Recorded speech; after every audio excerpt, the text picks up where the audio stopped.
भाग 5. उपासकासाठी नियम. 1. धन्वंतासाठी विनय.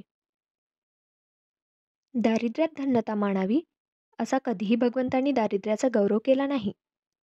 त्याप्रमाणेच दरिद्री माणसांनी आपल्या दरिद्र्यात समाधान मानावे, म्हणजे त्यांना सारी पृथ्वी लाभणार आहे, असे कधीच शिकवले नाही.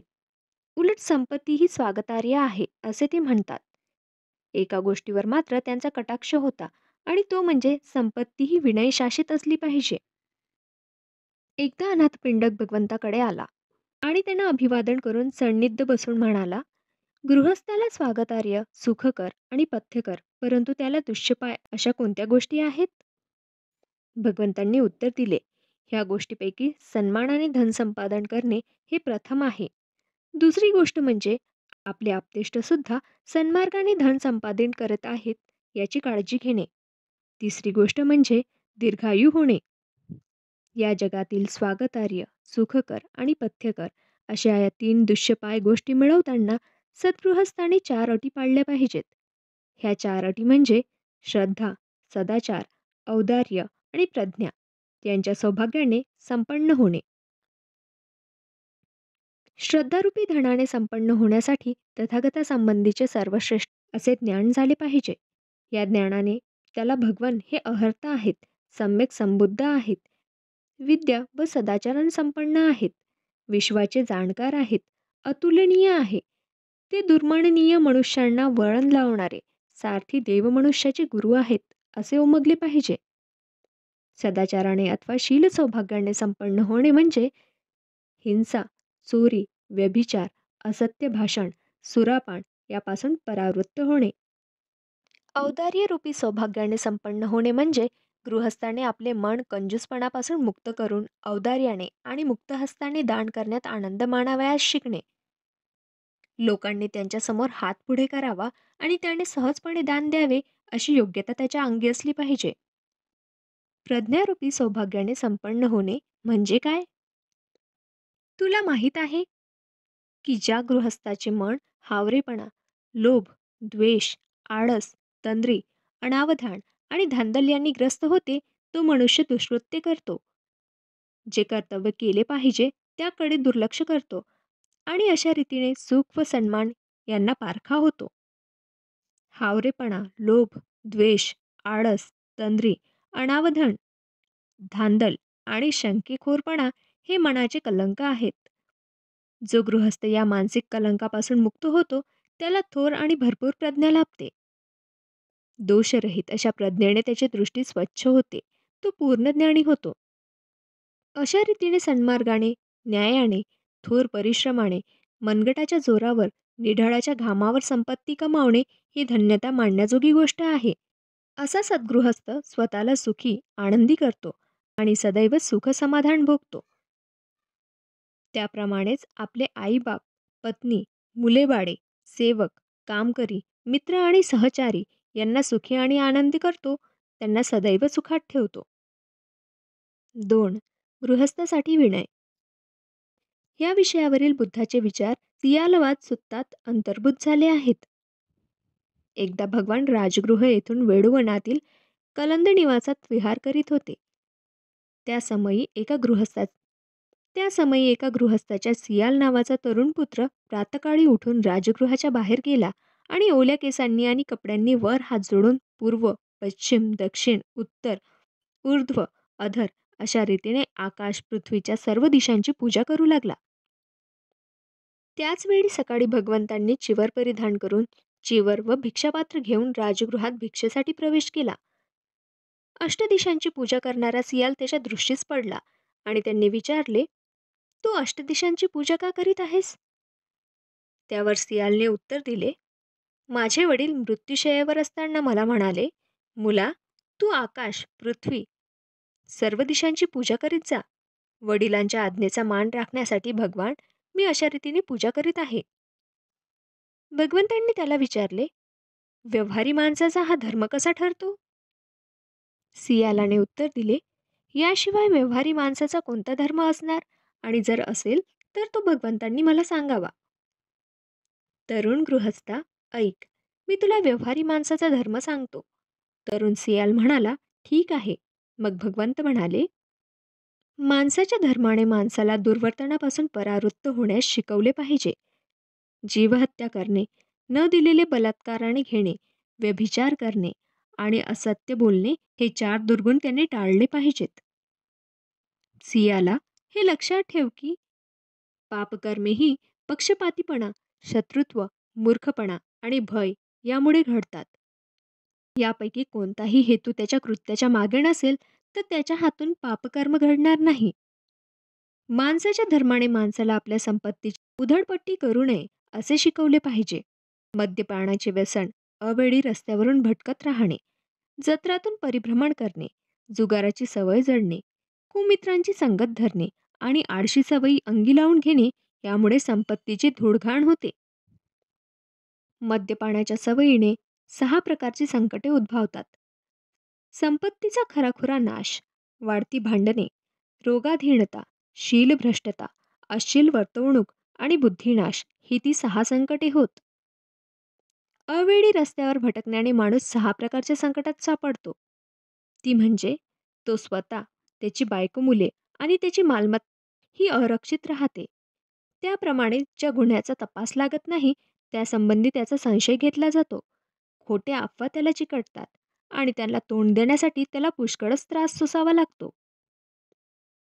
जत्रेत भटकल्याने तो 6 प्रकारच्या संकटात सापडतो. ती म्हणजे तो सारखा विचार करीत राहतो की नाचणे, गाणे, बजावणे, काव्यगायन, झांजा, ढोलकी कुठे वाजत आहे का? जुगाराने मोहित होणाऱ्यावर येणारी 6 संकटे म्हणजे खेळात जिंकला तर त्याचे सहकारी त्याचा द्वेष करतात. हरला तर द्रव्यनाशाबद्दल तो स्वतः शोक करतो. त्याच्या जवळची नगदी संपत्ती व्यर्थ जाते. न्यायालयासमोर त्याच्या शब्दाला किंमत उरत नाही. त्याचे मित्र आणि सहकारी त्याचा तिरस्कार करतात. लग्नासाठी त्याला कोणी मागणी घालत नाही, कारण लोक म्हणतात, जुगाराला बायकोचे पालनपोषण कसेच करता येणार? कुसंगतीने 6 प्रकारची संकटे ओढवतात. ती म्हणजे त्याला कोणतीही जुगारी, व्यभिचारी, दारूबाज, लबाड, पैसे खाऊ आणि हिंसक मनुष्याची मैत्री जडते. आळशीपणाच्या सवयीने ओढवणारी 6 संकटे म्हणजे तो म्हणतो, फार थंडी आहे म्हणून मी काम करीत नाही. फार गरमी आहे म्हणून मी काम करीत नाही. अद्यापि अवकाश आहे किंवा आता फार उशीर झाला आहे म्हणून मी काम करीत नाही. तो म्हणतो, फार भूक लागली आहे म्हणून मी काम करीत नाही. तो म्हणतो, हातात फारच काम आहे म्हणून काम करीत नाही. आणि अशा रीतीने जे करायला पाहिजे ते त्याच्या हातून घडत नाही.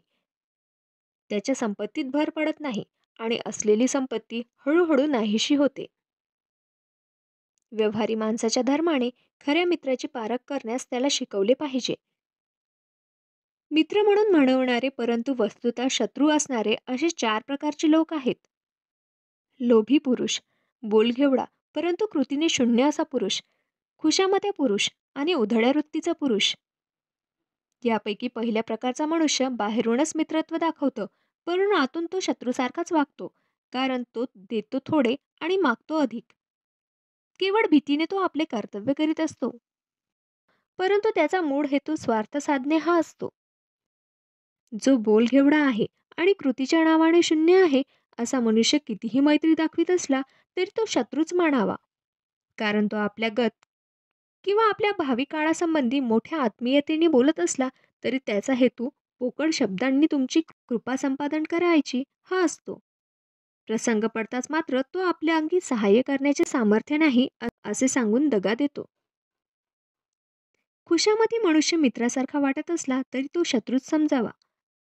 तो दुष्कृत्य करण्यास संमती देतो आणि सकृती त्याला असंमत असते. तो तुमच्या तोंडावर तुमची स्तुती करतो, परंतु तुमच्या पाठीमागे दुसऱ्याजवळ तुमची निंदा करतो. त्याचप्रमाणे उधड्या सोबती मित्रासारखा वाटत असला तरी शत्रूच मानावा, कारण तुम्ही अवेळी रस्त्यात भटकत असताना तो तुम्हाला सोबत करतो. नाच तमाशा पाहण्यात तो तुम्हाला सोबत करतो. तुम्ही क्रीडेत मग्नच असता तुम्हाला सोबत करतो. मनपूर्वक मैत्री करणारे 4 मित्र असतात. सहाय्यक, दुःखसुखामध्ये समान मैत्री ठेवणारा, सद्वर्तनाचा सल्ला देणारा आणि सहानुभूती दाखवणारा. सहाय्यक हा खरा मित्र समजा, कारण तुम्ही बेसावध असता तो तुम्हाला सावध करतो. तुमच्या आपले मालमत्तेवर लक्ष नसताना तो तिचे संरक्षण करतो. तुम्ही भयग्रस्त झाले असता तो तुम्हाला आश्रय देतो. तुम्हाला एखादे काम करावयाचे असले की तुम्हाला त्याची गरज असेल, ते तुम्हाला दुपटीने पुरवतो. सुखदुःखामध्ये समान मैत्री ठेवणारा मित्र म्हणावा, कारण तो आपली गुपिते तुम्हाला सांगतो. तुमची गुपिते तो गुप्त ठेवतो. तुमच्या अडचणीत तुमचा त्याग करीत नाही. प्रसंग पडला तर तुमच्यासाठी प्राणदान करायला तयार असतो. तुम्ही काय केले पाहिजे याचा सल्ला देणारा मित्र खरा समजावा, कारण तो तुम्हाला दुष्कृत्यापासून परावृत्त करतो, सत्कृत्याला प्रवृत्त करतो. जे पूर्वी कधी ऐकले नाही अशा चार गोष्टी तुम्हाला सांगतो आणि सन्मार्ग दाखवतो. तुमच्याबद्दल सहानुभूती दाखवणारा खरा मित्र मानावा, कारण तो तुमच्या दुःखाने दुःखी होतो, सुखाने आनंदित होतो. तुमची निंदा करणाऱ्यांना तो प्रतिबंध करतो आणि तुमची स्तुती करणाऱ्यांची तो प्रशंसा करतो, असे भगवंत म्हणाले. जो धर्म मानव धर्म आहे, तो मानवाला षटदिशांची पूजा करण्याऐवजी आपले आईबाप, शिक्षक, पत्नी, मुले, मित्र, सोबती, नोकर-चाकर आणि धर्मगुरू यांचा मान राखायला शिकवतो. 3. पुत्रासाठी विनय. मुलांनी वडिलांची सेवा करावी. त्यांनी असा विचार मनात आणावा की माझ्या वडिलांनी माझे पालनपोषण केले आणि मी त्यांना पोसले पाहिजे. त्यांना जी कर्तव्ये करावी लागली ती मी आता केली पाहिजेत. माझ्या कुळाची परंपरा मी चालवली पाहिजे आणि त्या परंपरेला जोडेल अशा योग्यता मी माझ्या अंगी आणली पाहिजे. वडील मुलावर प्रेम करीत असतात. दुर्गुणांपासून त्याला परावृत्त करतात. सद्गुणाचा त्याला उपदेश करतात. आपल्या व्यवसायाचे त्याला शिक्षण देतात. त्याला साजेल असे त्याचे लग्न करून देतात आणि योग्य वेळी आपली सारी मालमत्ता त्याच्यावर सोपवतात. 4. शिष्यासाठी विनय. शिष्याने पुढीलप्रमाणे आपल्या गुरुची सेवा करावी. ते आले असता आसनावरून उठून त्यांना मान द्यावा. त्यांना अभिवादन करावे. त्यांची सेवा करावी. ते शिकवतील ते उत्सुकतेने शिकावे. त्यांचे कोणते काम करावयास पडले तर ते करावे आणि ते अध्यापन करीत असता एकाग्र चित्ताने ते ग्रहण करावे. कारण गुरु शिष्यावर प्रेम करतात. जे त्यांना ज्ञान आहे ते शिष्याला देतात. जे एकदा शिष्याने ग्रहण केले आहे ते त्याचे ज्ञानगुरु अध्यापनाने दृढ करतात. ते सर्व विद्या आणि कला त्याला पूर्णपणे शिकवतात. त्याचे मित्र आणि सोबत्यांशी त्यांच्या संबंधी चांगले बोलतात आणि ते सर्व तऱ्हेने त्याच्या संरक्षणाची काळजी वाहतात. 5. पती-पत्नीसाठी विनय. पतीने आपल्या पत्नीचा सन्मान राखून आदरभाव प्रदर्शित करून तिच्याशी एकनिष्ठेने वागून तिला सत्ता देऊन तिला लागणारे दागदागिने पुरवून तिची सेवा करावी. कारण पत्नी त्याच्यावर प्रेम करते. ती सासर माहेरच्या नातलगांचा आदरातिथ्य करून आपले कर्तव्य बजावते. ती पतिव्रत्याने वागते. आपल्या नवऱ्याच्या वर्जित धनावर दक्षतापूर्वक लक्ष ठेवते आणि उद्योगाने आणि कुशलतेने आपली कर्तव्ये पाळते. कुलपुत्राने औदार्याने, दाक्षिण्याने, दानधर्माने आणि आपल्या मित्रांची आणि सहकार्याची सेवा करावी. आपल्यासारखेच त्यांना वागवावे आणि आपल्या स्वतः त्यांना दिलेल्या शब्दाप्रमाणे वागावे. कारण त्याचे मित्र आणि परिचित त्याच्यावर प्रेम करतात. तो गैरसावध असता त्याचे व त्याच्या मालमत्तेचे रक्षण करतात. संकटात ते त्याला आधार देतात.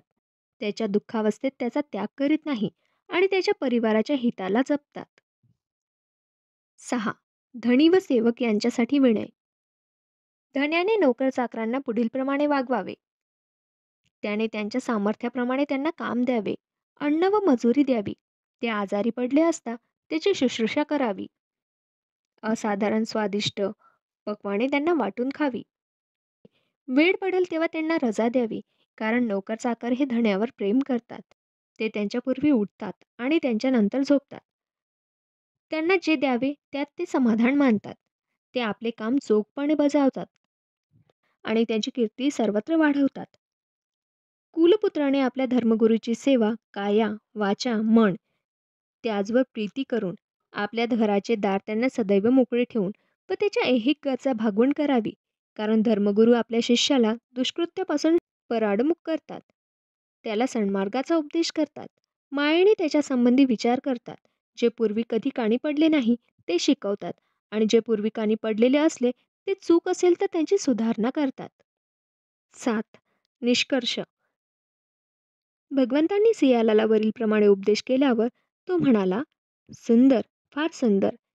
एकदा स्थानभ्रष्ट झालेली वस्तू ज्याप्रमाणे परत स्थानावर बसवावी किंवा जे गुपित होते ते उघड करावे किंवा पथभ्रष्टाला सन्मार्ग दाखवावा किंवा काळोखात दीप लावावा आणि डोळे असतील त्यांना सन्मार्ग दाखवावा, अगदी त्याप्रमाणे भगवंतांनी मला अनेक रीतीने सत्य विशद करून सांगितलेले आहे.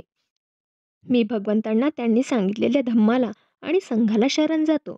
आजपासून आमरण शरण आलेल्या या उपासकाचा स्वीकार करावा. 8. कन्येसाठी विनय. एकदा भगवान बद्दीय समीप असलेल्या जेतवनात राहत होते. तेथे मेंढकाचा नातू उग्गह याने त्यांना भेट दिली आणि अभिवादन करून तो त्याच्या बाजूला बसला आणि भगवंतांना म्हणाला, भगवान, उद्या आपण माझ्या घरी भोजनास यावे. भगवंतांनी त्याला मूकसंमती दिली. भगवंतांनी आपले आमंत्रण स्वीकारले हे पाहिल्यावर उग्गह आपल्या स्थानावरून उठला व भगवंतांना अभिवादन करून तो त्याच्या उजव्या बाजूने निघून गेला. रात्र संपल्यावर भगवंतांनी चिवर परिधान करून आणि भिक्षापात्र व चिवर घेऊन ते उग्गहाच्या घरी आले. तेथे त्यांच्यासाठी सज्ज ठेवलेल्या आसनावर ते बसले. उग्गहाने स्वहस्ताने भगवंताचे समाधान होईतोवर अन्न वाढले. भगवंतांनी भिक्षापात्रावरून आपला हात काढून घेतल्यावर उग्गह त्यांच्या बाजूला बसला आणि म्हणाला, भगवान, या माझ्या मुली आता पतिगृही जाणार आहेत. भगवंतांनी त्यांना शहाणपणाचा सल्ला द्यावा आणि दीर्घकाळ त्यांना सुख मिळेल, त्यांचे हित साधेल असा त्यांना उपदेश करावा. यावर भगवंत त्या मुलींना उद्देशून म्हणाले, मुली हो, तुम्ही अशा प्रकारे वर्तन ठेवावे की आमचे आईबाप आमचे सुख आणि हित साधण्यासाठी प्रेमाने ज्या पतीच्या हाती आमचा हात देतील त्या पतीविषयी प्रेमबुद्धीने आम्ही सकाळी लवकर उठू आणि सर्वांच्या शेवटी झोपू. मनपूर्वक काम करू. कुठलीही गोष्ट करायला सांगताना ती गोडी गुलाबीने करायला लावू. नेहमी गोड आवाजात बोलू. असे वागायला शिका. त्याप्रमाणेच आम्ही पतीचे आप्तेष्ट, आईबाप, संन्यासी अथवा पूजनीय माणसे या सर्वांना आम्ही मान देऊ, त्यांचा आदर करू. ते आमच्या पतीच्या घरी येताच त्यांना आसन आणि पाणी देऊन त्यांचा सत्कार करू, असे वागायला शिका. त्याप्रमाणेच पतिगृहीची सर्व कृत्ये, मग ती लोकर विणण्याची असोत किंवा कापूस विणण्याची असोत, मोठ्या कौशल्याने व चपळाईने करू. कोणत्याही कामाचे स्वरूप नीट समजावून घेऊ, म्हणजे ते आम्हाला सुलभतेने करता येईल किंवा करून घेता येईल असे वागायला शिका. त्याप्रमाणेच दूत, कामगार आपली कामे कशी बजावतात, प्रत्येक जण काय करतो आणि काय करीत नाही ह्या गोष्टी आम्ही ओळखायला शिकू. कोण किती अशक्त आहे, दुर्बळ आहे हे आम्ही जाणून घेऊ आणि त्याला जसे लागतील तसे अन्न देऊ असे वागायला शिका. त्याप्रमाणेच आपले पती जे धनधान्य, रुपे, सोने कमाई करून घरी आणतील ते आम्ही सुरक्षित ठेवू, त्यावर पहारा देऊ आणि जेणेकरून चोर, दरोडेखोर, लुंगे-लफंगे यांच्या नजरेपासून ते सुरक्षित राहतील असे सर्व काही करू. असे वागायला शिका.